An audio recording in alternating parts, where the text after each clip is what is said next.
인투TV 10월 첫 주 방송 달려갑니다. 마지막 손님 우리 이보렴 기자 나오셨습니다. 반갑습니다. 예, 안녕하세요. 네, 저기를 보렴. 네, 그 출근한 지 얼마 됐죠 이제? 이보렴 기자? 저 이제 2달. 벌써 예, 됐나요? 2달이 다 돼갑니다. 예. 언제 출근하신 제가 거죠? 8월 6일에 출근을 했고요. 8월 6일? 네, 8월 6일부터 출근을 했고 지금 10월 4일이니까 이번 주 벌써 시간이 예, 됐어요? 2달입니다. 2달이 아니라 한 2년 넘게 일하신 것 같아요. 네. 잘 적응하고 있고요, 우리 이보렴 기자. 오늘은 지난번에 세월 아침 대화 다녀오신 얘기 좀 하려고요. 네. 이제 일제 식민지 강제 동원에 대한 대법원 판결, 네. 네, 배상하라고 판결한 거지 않습니까? 예. 그 판결을 이끌어낼 때 뒤에서 여러 가지 어떤 연구와 지원을 아끼지 않았던 경북대학교 로스쿨의 김창록 교수님이 네. 나오셔서 강연을 하셨고, 김창록 교수님은 다큐 영화 주전장에도 네네네. 나오시는 걸로 유명하신 네. 분이고요. 예, 주전장 영화 보시는 분들은 아마 김창록 교수라 그러면 다 아실 겁니다. 굉장히 이런 분들이 우리 한국에 강단에 서 계시다고 하는 게 굉장히 뿌듯한 자랑스러운 일이 아닐 수 없습니다. 그날 이제 김창록 교수님의 그 강연은 그 일제 식민지 강제 동원에 대한 우리 한국 대법원의 배상 판결인데, 네. 예, 우리 이보름 기자가 핵심을 좀 요약해 주면 어떤 내용입니까? 이게 대법원 판결은 2018년 10월 30일에 이제 대법에서 선고가 네. 된 내용인데요. 이제 그 정확히 얘기를 하면 네. 이제 일본 제철, 그러니까 지금 일본 제철인데 그때 당시에도 이제 강제동원, 조선인 강제동원해서 이제 회사를 꾸렸던 일본 기업인데요. 네. 그 기업에 대해서 이제 강제동원 피해자 5명이 손해배상 이렇게 소송을 낸 겁니다. 그래서 거기에서 원래 이게 일본, 미국, 한국 다 냈었는데요. 미국하고 일본은 다 패소를 당했고 이제 마지막으로 한국에 낸 거였는데 이제 이게 10월 31일, 작년 10월 30일이죠. 작년에 대법에서 이제 일본 기업이 이 피해자들에게 배상해라라고 이제 피해자들의 손을 들어준 사건이었습니다. 그러니까는 이제 피해자들이 일본 법원과 미국 법원에 손해배상을 청구를 했을 때는 다 패소를 했는데, 네. 한국 법원에서는 이제 대법원에서 승소했다는 얘기잖아요. 네네네. 그죠? 네. 그 차이가 어떤 차이가 있는 겁니까? 이게 그러니까 대법원 판결의 의미를 물어보신 것 같은데요. 네. 그러니까 일본이나 미국 같은 경우는 사실 제 생각에는 이런 복잡한 문제에 발을 들이고 싶어하지 않은 느낌이 강했던 게 이제 정치 문제, 한일 간의 문제에 껴들고 싶지 않은 거고. 그 정치 문제에 법원이 그렇죠. 이렇게 관여할 수 없다라는 이유로 이제 미국에서는 패소를 했고요. 일본 같은 경우는 뭐 원래 말할 것도 없고 이 대법원 판결이 중요한 이유는 사실 이전에 그러니까 대한민국이 우리는 독립이라고 이야기를 하는데요. 일본은 분리라고 이야기를 합니다. 네. 그 사건 이후에 이제 그 일제 강점기 시기에 있었던 문제들을 해결하려고 이전에도 뭐 65년에 한일 협정이 체결되고 했잖아요. 근데 이때 합의가 안 됐던 내용이 뭐였냐면 서로 이제 의견 차이가 좀 있었던 거죠. 한국과 일본이. 의견 차이가 있었던 부분은 한국은 식민 지배는 불법이다. 라고 얘기를 했었고, 일본 같은 경우는 정당한 절차를 거쳐서 한 합법 지배였다라고 이야기를 서로 인식 차이가 있었습니다. 근데 이 부분을 합의를 안 하고 그냥 이제 현상적인 부분만 해결을 했던 거예요. 예전에는. 일본이 한국을 지배한 거는 당시 조선 대한제국과 어떤 조약을 통해서 합법적으로 지배를 한 것이고, 그렇기 때문에 1965년도에 한일 그 협정은 청구권 문제는 식민지 불법 지배에 대한 배상이 아니라 자기네 원래 합법적으로 병합했던 나라의 영토를 분리하는 게 일차적인 거고, 그 분리에 따른 그 당시에 법안들이 있을 건데 그 당시 자기들이 일제가 지배했던 법안들에 따른 어떤 징용, 그 징용에 대해서 우리가 잘못한 부분에 대해서는 일정하게 보상을 하겠다라고 한 거고, 이거를 타카키 마사오가 박정희가 수용을 한 거죠, 그죠? 그게 이제 청구권의 이제 65년 한일 협정의 핵심인 것이고, 우리 대법원은 그러니까 이게 이제 제가 좀 말씀드릴게요. 그동안 우리나라 정부는 군사 정권이었습니다. 그래서 이 문제에 대해서 청구권 문제에 대해서 미온적이었어요. 그러나 김대중 정부가 들어서고 노무현 대통령으로 바뀌고 이러면서 많이 풀렸죠. 그러면서 이 청구권 문제를 갖다가 인정하기 시작한 거죠.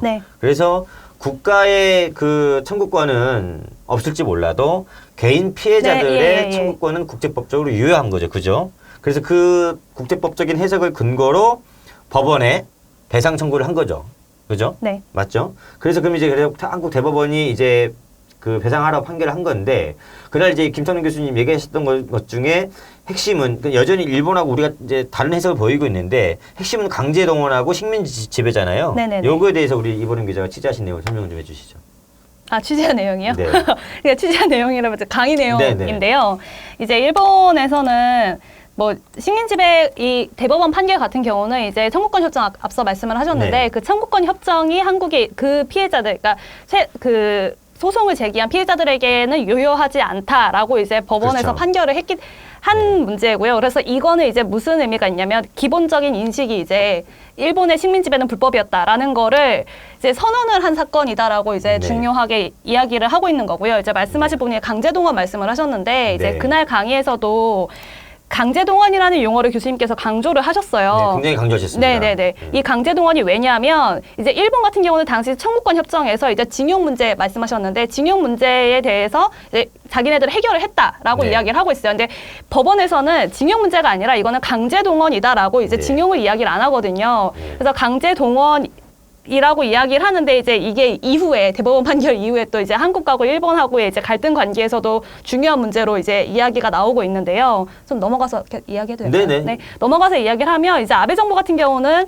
이제 한국 이 대법원 판결 이후에 여기에 대해서 이건 청구권 협정으로 이미 해결이 된 문제고 네. 이건 국제법 위반이다라고 이야기를 하면서 대한민국 정부에 대해서 이제 국제사법재판소에 중재를 요청하겠다라고 계속 이야기를 했었어요. 네. 근데 이제 그날 강의에서 교수님께서 말씀하신 핵심적인 부분은 국제사법재판소에 중재를 요청하려면 이게 분쟁이 성립이 돼야 되는데 그렇죠. 분쟁이 성립이 되려면 대한민국은 이제 강제동원은 이제 불법이다. 라고 이야기를 했잖아요. 합법이 네. 아니다라고 하면 이제 A는 B가 아니다라고 이야기를 한 건데 그러면 일본이 여기에 대해서 이제 분쟁이 성립하려면 A는 B다라는 걸 증명을 해야 된다는 거예요. 그렇죠. 강제동원은 네. 불법이다. 네. 그러니까 강제동원은 합법이다라는 거를 증명을 해야 된다라는 건데 일본은 지금 계속 이야기를 하고 있는 건 징용은 합법이었다라고 얘기를 하고 네. 있어요. 그러니까 C는 B다라고 이야기를 하고 네. 있는 상황인 거죠. 헛소리를 하고 있는 거죠. 예, 예.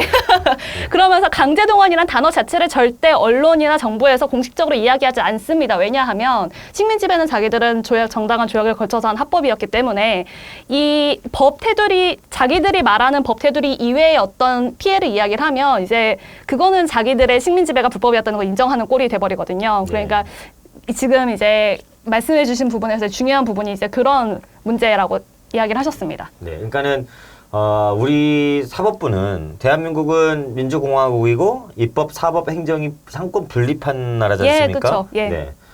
똑똑하십니다. 네. 그렇기 때문에 사법부의 판결을 가지고 우리 행정부가 뭐라고 할 수는 없습니다. 네네. 할 수가 없고 그래서 우리 사법부는 대법원은 일본의 식민지배는 불법이고 네.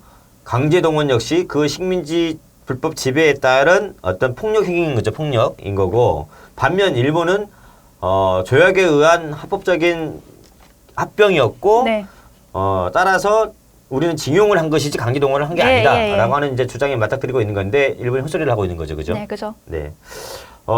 여기서 나아가서 사실은 이 독일을 보면 그날 우리 지용택 이사장님이 언급하셨는데 아, 예, 예. 굉장히 중요한 대목이 뭐냐면 일본의 10대, 20대, 30대, 40대들은 이러한 역사를 모릅니다. 안 가르치고 있고요. 안 배우고 있습니다. 반면에 독일 사람들은 자기네들이 이른바 1차, 2차 세계대전에 저질렀던 과오와 네. 만행에 대해서 사과를 하고 있고 기술을 하고 있습니다. 역사를 가르치고 있고 프랑스와 독일 같은 경우에는 공동의 역사책을 만들었죠. 그죠? 그렇죠. 그래서 프랑스 같은 경우에는 독일이 나치가 학살한 게 대략 500만이라고 이제 그 역사에 표현을 예, 예, 했는데 독일은 아니다. 우리 더 많이 프랑스가 500, 네, 프랑스 500이라고 했고 예. 독일은 우리는 600만인가요? 네. 그렇게 더 많이 이제 그러니까 자기한테 불리한 측면이 있음에도 불구하고 그렇게 공통의 역사 교과서를 만들어서 하고 있는데 진정한 한일 관계의 청산과 이 반성은 일본의 사과와 더불어서 이 공통된 인식이 있어야 되는 거잖아요. 네네네. 그래야 이제 출발하는 것이고 그럼에도 불구하고 우리 일본은 여전히 헛소리만 찍찍 해대고 있습니다. 그리고 그날 이제 강연 때는 말씀 안 하셨는데 이 대법원 판결이 굉장히 중요한 이유가 있습니다. 우리는 1965년 한일 협정으로 정부 간의 어떤 청구권 문제가 이렇게 끝났다고 한다면 북한은 아직 안 끝났습니다. 네. 아직 안 끝났고 북한이 그래서 2002년도에 그걸 회의를 하다가 말았는데 당시에 북한도 우리와 비슷한 방식으로 그러니까 북일 협정을 하려고 했었어요. 네, 지금은 이제 안 그렇습니다. 북한의 어떤 경제적 상황이 되게 좋아졌고, 만약에 북일 협상을 하게 되면 북한이 어떤 공세적인 입장에서 협상을 임할 가능성이 높은데, 그랬을 때 이 북일 협상의 가장 근거가 되는 어떤 자료, 이거는 남측의 우리 대한민국의 대법원 판결이 될 가능성이 높습니다. 그래서 남북공조가 필요한 부분이기도 하고, 그렇게 됐을 때 아마 제가 이제 취재를 해본 바에 의하면 협상 청구권 금액이 대략 한 500억 달러에서 1000억 달러로 추산됩니다. 그 돈이면 아마 북한의 어떤 경제 인프라를 개선하는데 유용하게 쓸 수가 있을 것이고 그렇게 됐을 경우에 저희가 이제 낮은 단계에 있어서의 어떤 평화 통일을 한다고 했을 때 남측의 어떤 북한에 대한 비용을 줄이는데도 큰 도움이 될 거라서 이 남측의 대법원 판결을 토대로 남북공조가 이루어져서 한반도 평화 체제를 구축하는데 밑거름이 됐으면 하는 게 제 몽꾸라 기자의 바람입니다. 네, 이보림 기자 고생하셨습니다. 예, 감사합니다. 네.